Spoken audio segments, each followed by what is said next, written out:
Nosotros creemos que unos presupuestos son siempre el elemento definitorio del modelo de sociedad que quiere construir un determinado partido político o, en este caso, gobierno. Y, por lo tanto, es muy importante, además de tener en cuenta las cifras particulares, las cifras singulares que pueden exponerse siempre en cualquier presentación, tener presente los grandes elementos macroeconómicos. Y por ahí quería comenzar, porque tenemos la sensación, o más bien la certeza, de que estos presupuestos lo que hacen es consolidar y perpetuar los recortes que se iniciaron en nuestro país en el año 2010, con otro gobierno de otro color político que fue del Partido Socialista.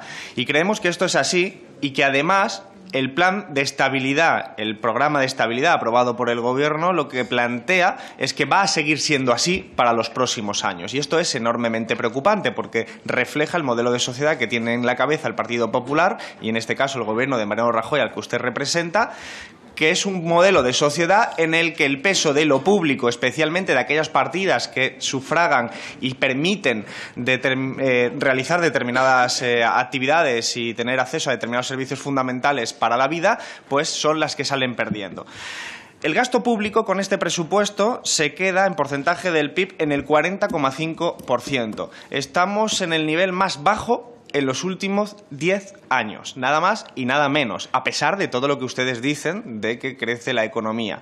Pero lo peor de todo es que no solo tenemos una media, o sea, una diferencia con la media europea de hasta 6 puntos, que es aún mayor si tenemos solo en cuenta los países de la zona euro, sino que, además, como decía anteriormente, en su programa de estabilidad, tienen previsto que para el año 2020 ese porcentaje de inversión o gasto público sea del 39%. Es decir, ustedes han definido una senda, y esa senda es la de la reducción del Estado social.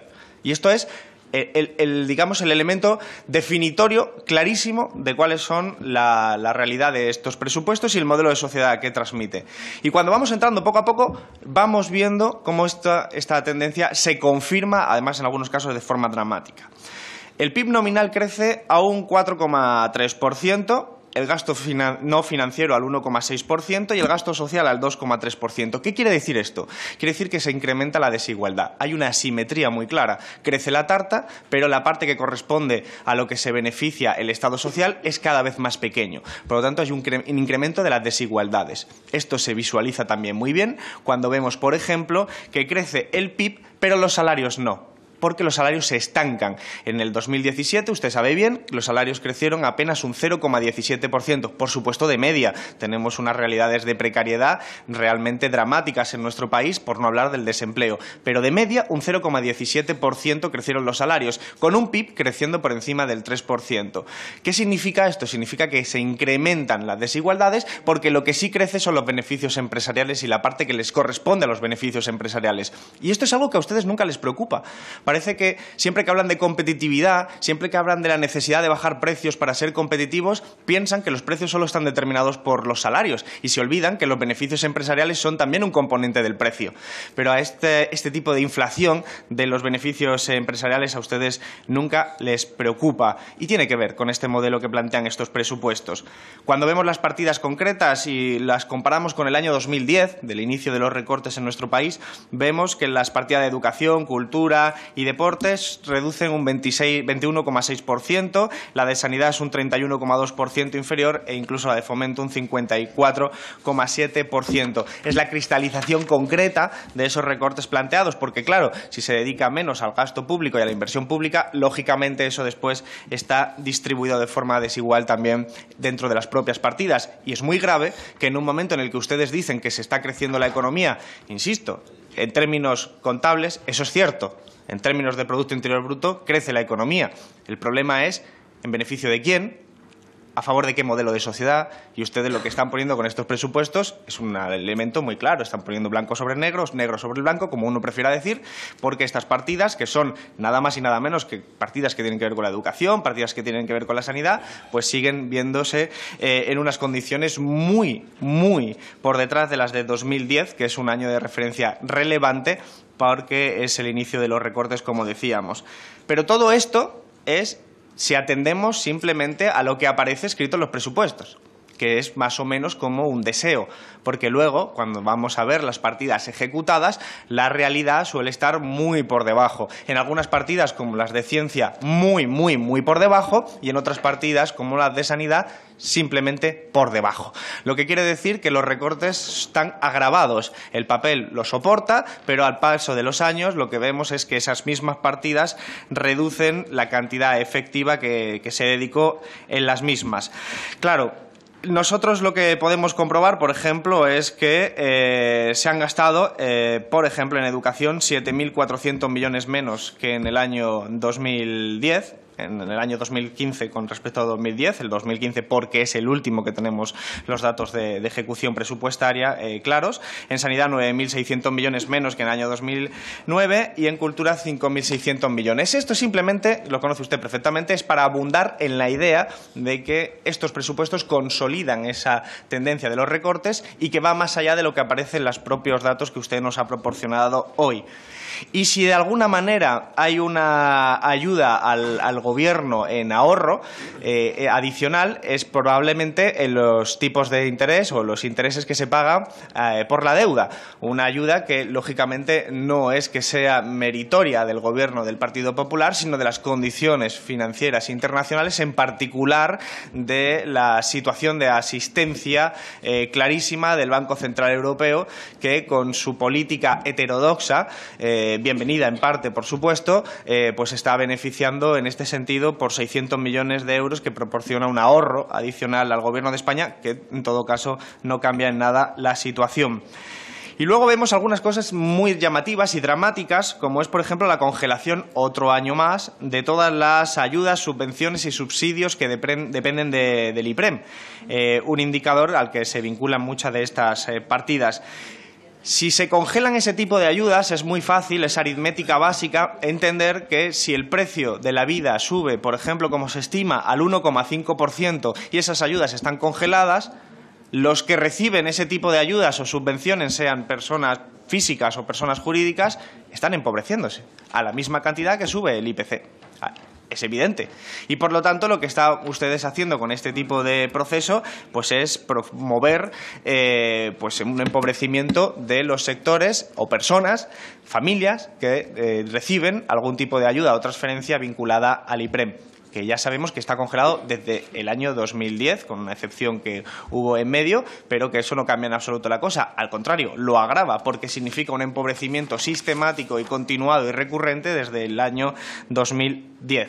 Hay partidas verdaderamente sorprendentes, como la que tiene que ver con el cambio climático, en términos de recortes, verdaderamente es impresionante, teniendo en cuenta que ya es una preocupación generalizada, incluso entre los partidos de derechas, que en algún momento incluso cayeron en las tesis del negacionismo, pero bueno, es simplemente un elemento adicional sobre los recortes en partidas que nosotros desde nuestro grupo confederal consideramos que deberían ser prioritarias y que el Gobierno, sin embargo, pues las va reduciendo, a veces en términos nominales, otras veces en términos reales o relativos comparado con otros ejercicios. Y cuando hablamos de ingresos es cuando ya llegamos a la realidad un poco más sorprendente, porque ustedes cumplen el programa de estabilidad que ustedes mismos se han marcado en materia de reducción del gasto público, pero no terminan de cumplir de ninguna manera con la parte que ustedes mismos se han marcado a instancias europeas de subir los ingresos públicos. Y encima, esa misma parte fiscal la gestionan de tal manera que generan unas asimetrías tan brutales en el sistema fiscal que se podría decir que esa lógica es anticonstitucional, porque el propio sistema constitucional en su artículo 31 establece que el sistema fiscal debe ser progresivo, y ustedes lo que están haciendo con cada reforma es precisamente caminar en la dirección contraria, dando más peso a impuestos indirectos sobre los impuestos directos. Y las rebajas fiscales que ustedes hacen, que han hecho y que aparecen en estos presupuestos, de la que usted ha hecho gala en esta presentación, no afectan a las personas más empobrecidas, con las rentas más bajas, que son precisamente, a todas luces, los más necesitados, las personas y las familias más necesitadas, porque son los que están en el escalón más bajo en términos de jerarquía de ingresos. Y esos no se ven afectados por su política ni por su política fiscal en concreto. Pero luego hay algo que usted nos va a tener que explicar muy bien. Voy a esperar a que termine. hay algo que nos tiene que explicar usted de una forma bastante clara, yo creo. ¿Cómo es posible que ustedes estimen un crecimiento del IRPF del 6% cuando los salarios se prevén que crezcan un 1,1%?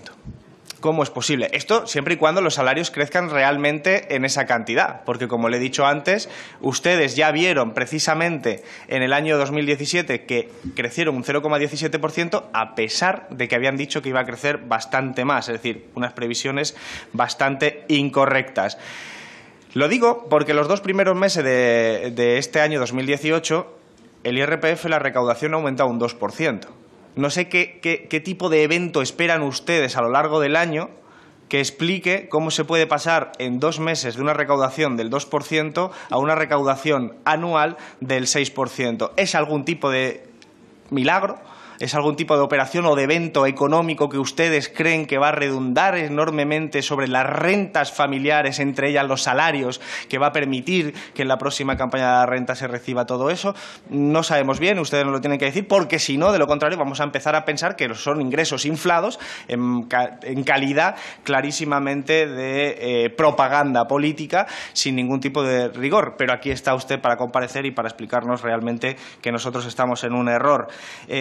Incluso si a usted le diéramos la razón, o sea, nos creyéramos lo que usted nos está contando, resulta que el IRPF, su recaudación crecería el doble que el impuesto de sociedades. Y usted nos ha presentado un gráfico ahí muy significativo, de hecho. Usted ha hablado de los beneficios fiscales y resulta que a las empresas, a los que pagan el impuesto de sociedades, se le da un incremento de beneficios fiscales del 62%.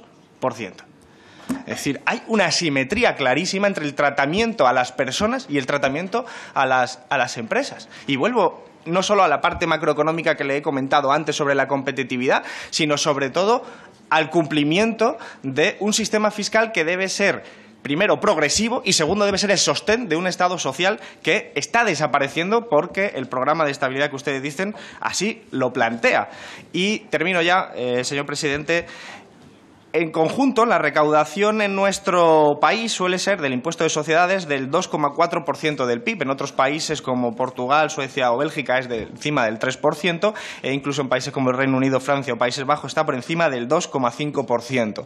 Yo creo que esta política es muy clara, Ustedes han planteado que la salida de la crisis es bajar los impuestos a las grandes empresas, pero nosotros creemos que eso perjudica clarísimamente. Y termino con un mero apunte de 30 segundos. Nos tiene que explicar por qué se le dan beneficios sociales a las SOCIMIs por primera vez en unos presupuestos generales del Estado. Usted sabe que estas entidades están dedicándose a especular con la vivienda. No entiendo qué carácter social o beneficioso para la sociedad tienen las SOCIMIs para que el Gobierno las trate con tanto cariño. Muchas gracias.